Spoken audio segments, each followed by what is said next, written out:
नवीन घडामोडी पाहण्यासाठी आपल्या बारामती झटका या यूट्यूब चॅनलला सबस्क्राईब करा व बेल आयकॉन दाबा, म्हणजे ताज्या घडामोडी आपणापर्यंत पोहोचतील। मेंढपाळ पिढ्यानपिढ्या भटकंती करून आपला उदरनिर्वाह करत आहेत।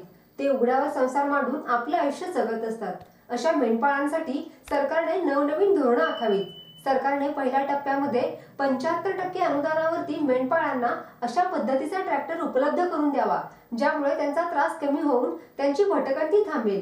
या ट्रॅक्टरवरती सोलर लावून उजेडाची व्यवस्था देखील करण्यात येईल। यामुळे त्यांच्या जीवनामध्ये बदल होऊन त्यांच्या व्यवसायामध्ये आधुनिकीकरण येईल। पशुसंवर्धन मंत्री पंकजा मुंडे यांनी अशा पद्धतीचे धोरणे राबवावीत, अशी मागणी आमदार गोपीचंद पडळकर यांनी केली आहे।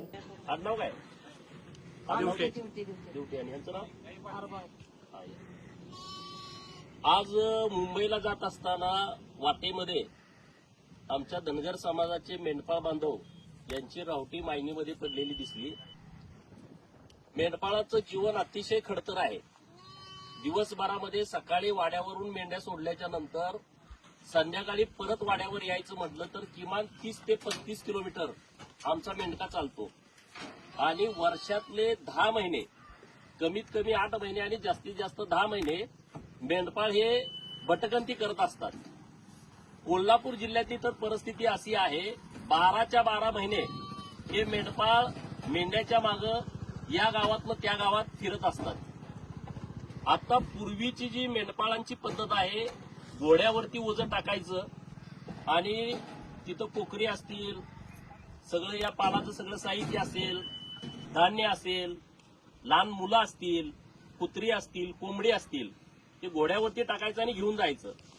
सरकारकडे मी सातत्यानं मागणी अशी करतोय की मेंढपाळांच्या बाबतीमध्ये सरकारनं एक वेगळं धोरण आणलं पाहिजे।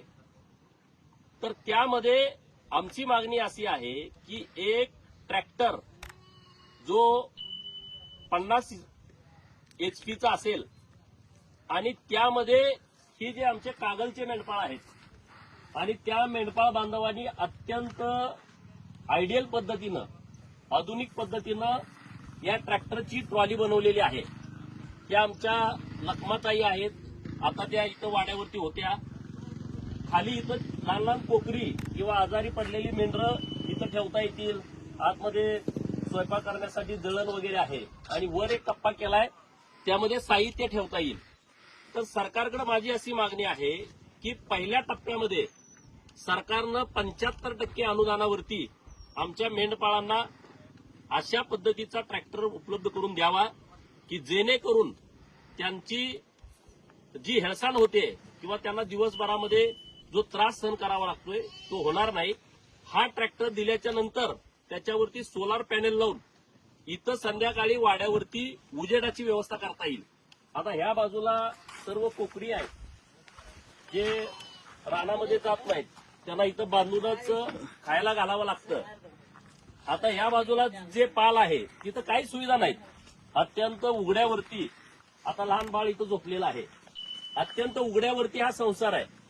हे कोल्हापूरचे मेंढपाळ आहेत, यांच्याकडे बऱ्यापैकी हे पाल तर व्यवस्थित आहे, परंतु माणदेशातला जो मेंढपाळ आहे त्यांच्याकडं अशा पद्धतीचं पाल सुद्धा नाही। आता हा एक ट्रॅक्टर झाला, तिकडे एक दुसरा वाडा आहे तिकडच्या बाजूला, आणि तो पण ट्रॅक्टर अत्यंत व्यवस्थितपणे त्याची बांधणी करून घेतलेली आहे। तिथं पण कोकरा पुढं सगळे त्या पालामध्ये बसवलेली आहेत।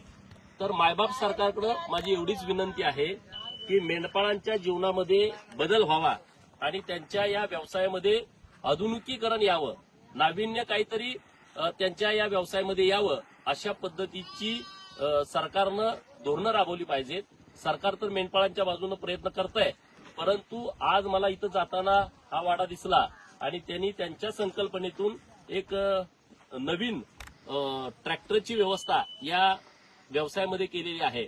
तर मी स्वतः पाठपुरावा माननीय मुख्यमंत्री महोदयांच्याकडे भेटून तर करणारच आहे, परंतु माननीय पशुसंवर्धन मंत्री पंकजाताई यांनी या सगळ्या बाबतीमध्ये एक चांगलं धोरण आणावं